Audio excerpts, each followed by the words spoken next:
டேய் கிளம்புங்கடா வேமா. டேய் ஜெகனே. ஹாய் ஃப்ரெண்ட்ஸ், எல்லோரும் எப்படி இருக்கீங்க?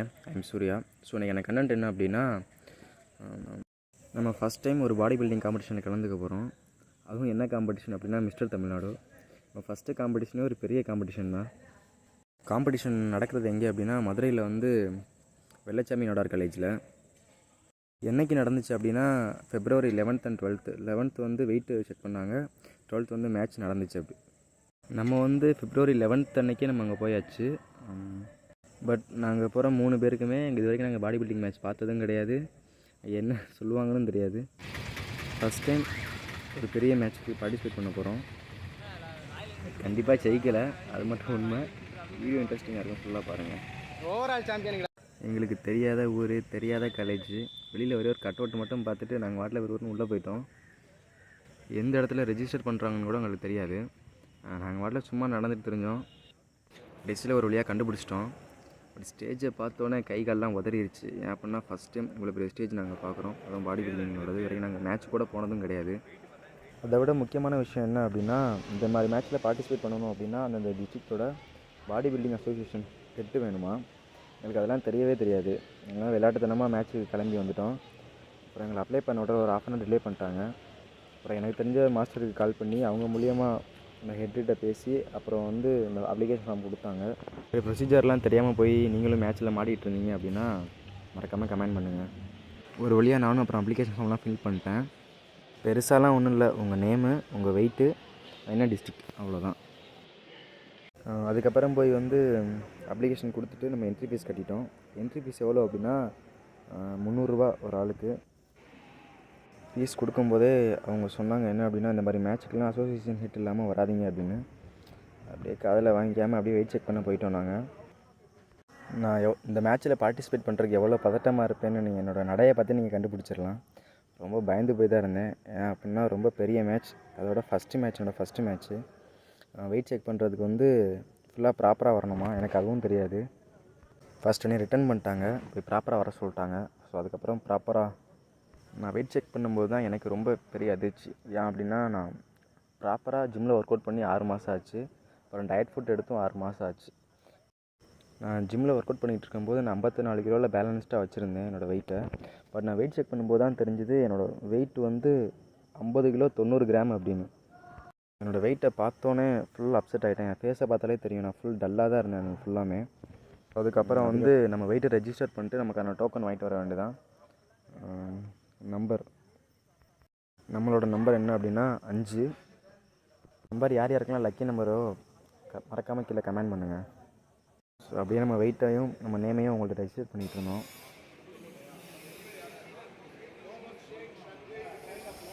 நான் என்ன நினச்சி வந்தேன் அப்படின்னா, சரி இந்த மேட்ச் மிஸ்டர் மதுரையாக இருக்கும் அப்படின்னு நினச்சி வந்தேன். பட் இவ்வளோ பெரிய மேட்சாக இருக்கும் நான் நினச்சே பார்க்கல. அதுவும் மிஸ்டர் தமிழ்நாடு மேட்ச், நம்மளோட ஃபஸ்ட்டு மேட்ச்சே மிஸ்டர் தமிழ்நாடு. எனக்கு ஒரே மைண்ட் செட் தான் இருந்துச்சு, ஜெயித்தாலும் சரி தோற்றாலும் சரி நம்ம ஸ்டேஜில் ஏறிடணும் அப்படின்றது. ஸோ அதை மைண்டில் வச்சு தான் நான் ஃபுல்லாக எஃபோர்ட் போட்டுட்ருந்தேன். ஸோ இவங்க என்ன ரெஜிஸ்டர் பண்ணுறாங்க அப்படின்னா, நமக்கான ஐடி கார்டு, ஃபுட் டோக்கன். இங்கே வந்து நைட்டுக்கு காலையில் மதியானம் ஃபுல்லாக அவங்களே ஃபுட் ரெஃபர் பண்ணாங்க. அவங்க கொடுத்த ஃபுட்டை சாப்பிடும்போது தான் தெரிஞ்சு இதுதான் நம்ம ஒர்க் அவுட்டுக்கு சாப்பிட வேண்டிய ஃபுட்டா அப்படின்னு. நான் ஃபுல்லாக ஹாஸ்டலில் வெறும் சாம்பாரும் புளிக்குழம்பும் சாப்பிட்டு அதுவே பழக்கமாயிருச்சு. பட் இந்த மேட்ச்சில் நான் நிறையா கற்றுக்கிட்டேன். இப்போ என்ன பண்ணுறேன் அப்படின்னா, அந்த ஸ்பாஞ்ச் எடுத்து ஏதோ காதில் வைக்கணுமா, எனக்கு எதுக்குன்னு தான் தெரியாது. மாஸ்டர் சொன்னார் வைங்க அப்படின்னு. ஏன்னு கேட்டால் ஏதோ ஹீட்டு வெளில போகக்கூடாது அப்படின்னு சொல்லிட்டு இருந்தார். என்னென்னு கேட்காம சொல்லிட்டாரேன்னு வச்சுட்டோம். அதுக்கப்புறம் தான் தெரிஞ்சு அங்கேருந்து எல்லா பிளேயர்ஸுமே காதில் ஸ்பாஞ்ச் தான் வச்சுருந்தாங்க. ஸ்பான்ச்லாம் வச்சுட்டு அப்படியே ஸ்டைலாக டிஷர்ட்டை போட்டு நம்ம மாட்டில் வெளியில் கிளம்பியாச்சு. இது என்ன அப்படின்னா, நைட்டுக்கு வந்து எனக்கு கொடுத்த சாப்பாடு. அது என்னென்ன கொடுத்தாங்கன்னு நீங்களே பாருங்கள். நான் பக்கத்தில் சாப்பிட்றது வந்து என் கூட வந்த பசங்க சாப்பிட்றது. ஃபிட்னஸில் இருக்கவங்க, டயட்டில் இருக்கவங்களாம் இப்படி தான் சாப்பிடணுன்றது எனக்கு அப்போ தான் தெரியும். அதெல்லாம் எப்படி தான் சாப்பிட்டாங்கன்னே தெரில. எந்த டேஸ்ட்டுமே இல்லாத ஒரு சாப்பாடு. முக்கியமாக என்ன அப்படின்னா, வாட்டர் கட் பண்ணிட்டேன். தண்ணிலாம் குடிக்கவே இல்லை. மெல்ல சாப்பிடணும், தண்ணியும் குடிக்கக்கூடாது. ஸோ அதனால் ரொம்ப ரொம்ப பொறுமையாக சாப்பிட்டேன்.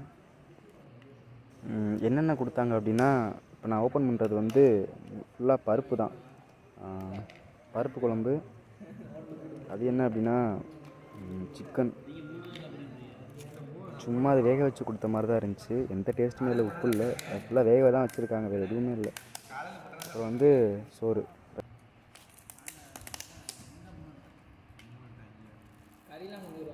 அந்த கவரில் என்ன அப்படின்னா ஒரு அவிச்ச முட்டை கொடுத்தாங்க. அப்படியே இந்த சைடு பார்த்தா அவனுங்க நான்வெஜ்ஜில் வேறு லெவல் பண்ணிக்கிட்டு இருக்கானுங்க. அப்புறம் ஒரு வழியாக அவங்க கொடுத்த சாப்பாடை சாப்பிட ஆரம்பித்தாச்சு. இந்த வீடியோவில் என்னால் முடிஞ்ச அளவுக்கு நான் ஃபுட்டேஜஸ் கவர் பண்ணியிருக்கேன். ஸோ வீடியோவை மறக்காமல் லைக் பண்ணிட்டு பாருங்கள். சாப்பாடோட டேஸ்ட் நான் சொல்லவே இல்லைல்ல. அல்சர் பேஷண்ட் கூட அந்த மாதிரி சாப்பாடு சாப்பிட மாட்டாங்க. அவ்வளோதான், சாப்பிட்டு படுத்தாச்சு. ஸோ வீடியோ எடுத்து நான் காலையில் கண்டினியூ பண்ணுறேன். ஸோ இது என்ன அப்படின்னா, இந்த பையரெல்லாம் நான் ஹாஸ்டல்லே ஊற வச்சு எடுத்துகிட்டு வந்துருந்தேன், ரெடி பண்ணி எடுத்து வந்துருந்தேன் மேட்ச்சுக்காண்டி சாப்பிடுவோம் அப்படின்னு. இப்போ டைம் என்ன அப்படின்னா 8:30. மேட்ச் வந்து 9:30க்கு அனௌன்ஸ்மெண்ட் பண்ணிட்டாங்க. பட் 9:30க்கு ஆரம்பிக்கல, 11:30 ஆயிடுச்சு ஆரம்பிக்கிறது. பட் வந்து அவங்களை எழுப்பி விட்றதுக்குள்ளே உயிரே போயிடுச்சு. பட் அவனுங்களை தப்பே சொல்ல முடியாது. ஏன் அப்படின்னா எனக்காண்டி அவ்வளோ கோசம் இந்த ரூமில் ரொம்ப கஷ்டப்பட்டு தான் இருந்தானுங்க. யாருமே தூங்கலை. அடுத்து போஸிங் செக் பண்ண ஆரம்பிச்சிட்டேன். நான் உண்மையாக சொல்கிறேன், நான் போஸிங் வந்து யூடியூப் டுட்டோரியல் பார்த்து நான் கற்றுக்கிட்டேன். பட் அப்போ தான் நான் தெரிஞ்சு நான் பண்ண போஸிங் எல்லாமே தப்பு அப்படின்னு. நான் அந்த மேட்ச்சுக்கு வந்து கற்றுக்கிட்டதில் ஒரு முக்கியமான விஷயம் என்ன அப்படின்னா இந்த போஸிங் தான். பட் யாருனே தெரியாமல் ஈரோட்லேருந்து வந்தவங்க, அவங்க தான் எனக்கு போஸிங் சொல்லி கொடுத்தாங்களே. நீங்களே பாருங்கள் இந்த வீடியோ ஃபுல்லாக. நான் எந்த அளவுக்கு மிஸ்டேக் பண்ணியிருந்தேன் போஸ்டிங்ன்றது எனக்கு அப்போ தான் புரிஞ்சுது. பட் அவங்களுக்கு பெரிய தேங்க்ஸ் சொல்லியே ஆகணும். ஏன் அப்படின்னா இவ்வளோ பெரிய மேட்ச்சில் வந்து அவங்க டிஸ்ட்ரிக்ட்லேருந்து வந்து பார்ட்டிசிபேட் பண்ணாங்க. பட் இந்த மாதிரி மேட்ச்சில் அவங்க மற்றவங்க பேசுகிறதே கஷ்டம். ஆனால் அவங்க எனக்காண்டி வந்து போஸ்டிங்லாம் சொல்லி கொடுத்தாங்க.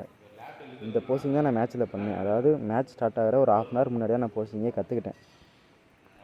ஸோ இப்போ என்னை ட்ரெயின் பண்ணுறவர் யார் அப்படின்னா, ஒரு 65 கேட்டகரியில் வந்து மென் ஃபிசிக் பண்ணவர். அவர் வந்து எனக்கு ட்ரெயின் பண்ணிக்கிட்டு இருக்காரு. முன்னாடி அவங்க கோச் வந்து கமாண்ட் சொல்லிக்கிட்டு இருக்காங்க. போஸ்டிங்லாம் கிட்டத்தட்ட 2 மாதத்துக்கு முன்னாடிலேருந்தே ப்ராக்டிஸ் பண்ண ஆரம்பிச்சிருக்கணும். பட் நான் வந்து அரை மணி நேரத்துக்கு முன்னாடி தான் நான் போஸ்டிங்கே நான் பண்ணிக்கிட்டு இருக்கேன். என்ன சிக்கல் அப்படின்னா, நம்ம ஃபுல்லாக வாட்டர் கட் பண்ணியிருக்கிறதுனால போஸ்டிங்லாம் ஒரே ஒரு டைம் மட்டும் செஞ்சு முடிச்சுட்டு ஸ்டேஜுக்கு போயிடணும். அந்த போஸ்டிங் வந்து கிட்டத்தட்ட 4-5 தடவை பண்ணி உடம்புலாம் ஃபுல்லாக கிராம்ப் ஆயிடுச்சு, வலி எடுக்க ஆரம்பிச்சிருச்சு.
இந்த பேக் டபுள் பைசப்ஸ் செய்யும்போது என்னால் பெயினை கண்ட்ரோல் பண்ணவே முடியல, ரொம்ப வலி எடுக்க ஆரம்பிச்சிருச்சு.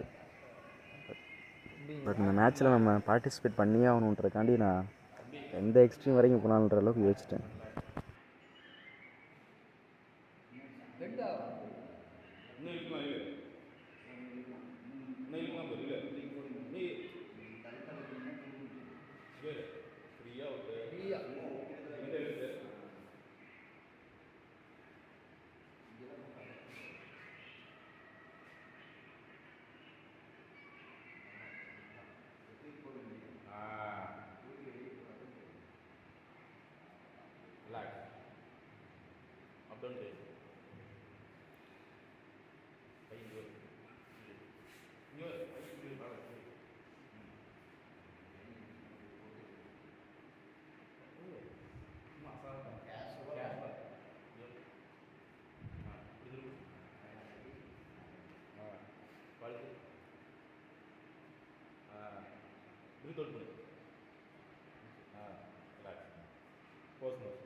ஒரு வழியாக போஸ்டிங்லாம் முடிஞ்சு அப்படியே ரெஸ்ட் எடுக்கலான்னு போயிட்டேன். பட் வலி என்னால் தாங்கவே முடியல. உடம்பு ஃபுல்லாக பெயின் அந்தளவு இருந்துச்சு. ஸோ அடுத்து வந்து மார்னிங் பிரேக்ஃபாஸ்ட் அவங்களே கொடுத்துட்டாங்க. என்னென்ன அப்படின்னா ப்ரெட்டு, அதே மாதிரி பாயில்டு எக்கு. அதை நான் கொஞ்சம் சாப்பிட்டு என் கூட வந்து பசங்க கொஞ்சம் சாப்பிட்டானுங்க. அதை சாப்பிடவே முடியலை, அதான் உண்மை. ஸ்டேஜில் போய் போஸ்டிங் பண்ணணுமென்ற காரணத்துக்காண்டி போய் ஃபுல்லாக சாப்பிட்டோம்.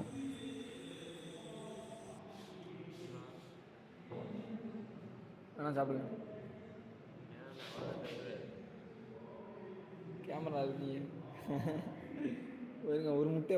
அடுத்து வந்து டேன் அப்ளை பண்ண ஆரம்பித்தாச்சு. நான் ஏன் டேன் அப்ளை பண்ணுறேன் அப்படின்னா, அவனுங்களுக்கு டேன்னா என்னன்னே தெரியாது, எனக்கு டேன் எப்படி அப்ளை பண்ணுறதுன்னு தெரியாது. ஸோ இது ஒரு வழியாக பண்ணணுன்னு நானே அப்ளை பண்ண ஆரம்பிச்சிட்டேன்.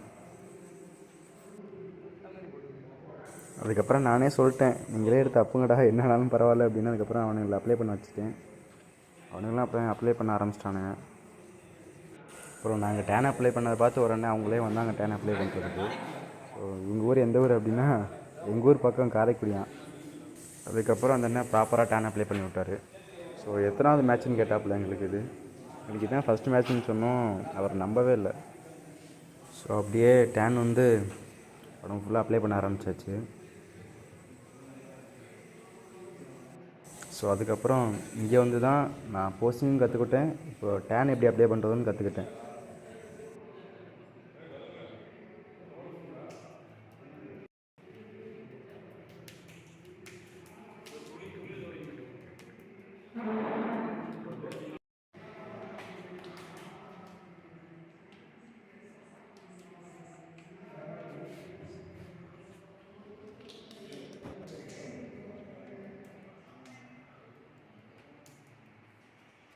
அப்படியே டேன் அப்ளை பண்ணிட்டு மேட்ச்சுக்கு கிளம்பியாச்சு.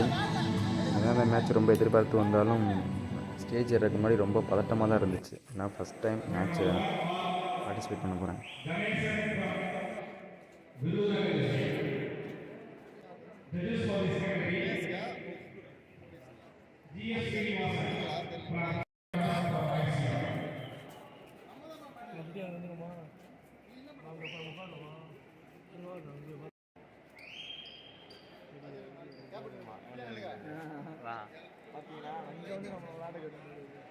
ஸோ மேட்ச்சில் பார்த்தீங்க அப்படின்னா நான் சென்டராக இருந்திருப்பேன். ஃபஸ்ட்டு மேட்ச் நம்பர் வந்து 5.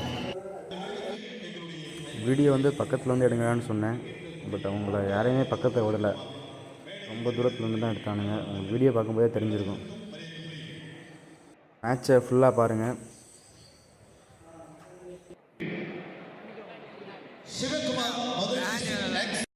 வரவேற்கிறோம். பெருமதிப்பிற்கும் மரியாதைக்குரிய உயர்மிகு டாக்டர் இணையதொரு சிகரம் உயர்மிகு டி. குமார் அன்பு உள்ளத்தையும் மேடைக்கு வருக வருகவர அன்போடு வரவேற்கிறோம். இந்த சிறப்பான நிகழ்ச்சியில் எங்களுக்கு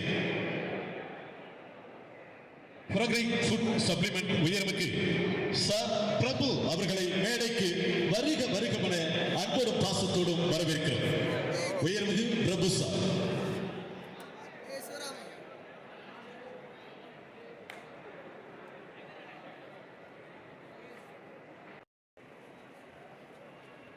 கைதட்டல் சத்தம் கொஞ்சம் கொடுத்தா தானே உங்களுக்கு ஒரு எனர்ஜியா இருக்கும். எனர்ஜி இங்க கிடையாது, அங்கதான் இருக்கு. தயவு செய்து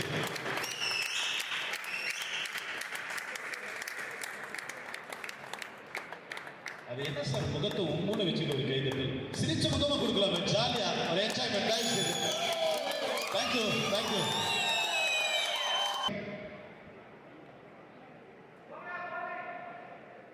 Four posters.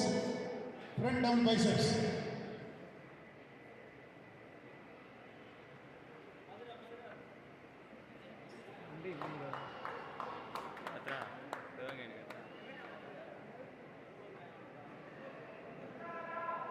Relax. Side chest with calf muscle.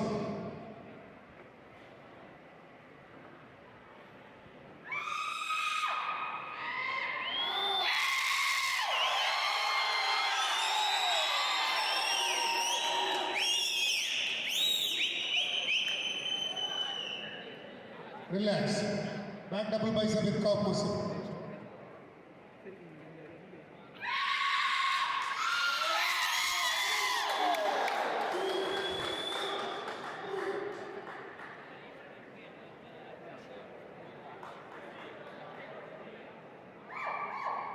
Relax. Abdomen with thigh muscle.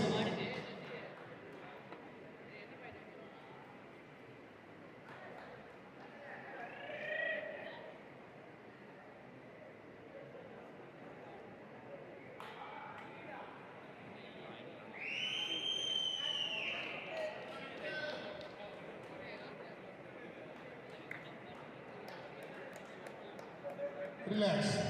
Most muscular pulse.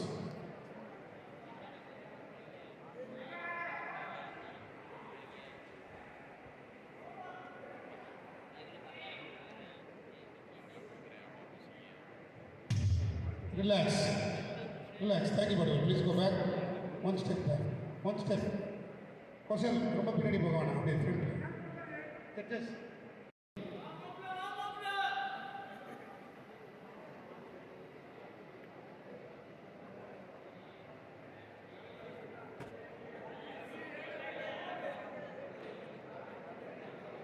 உங்களோட ஜட்ஜ் நம்பர் போடுங்க.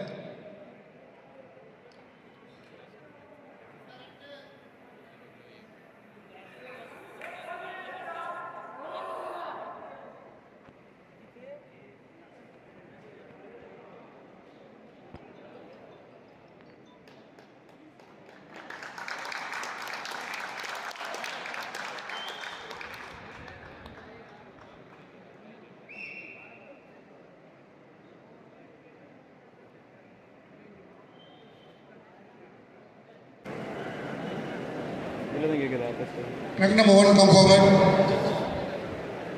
2, 6, 7, 8.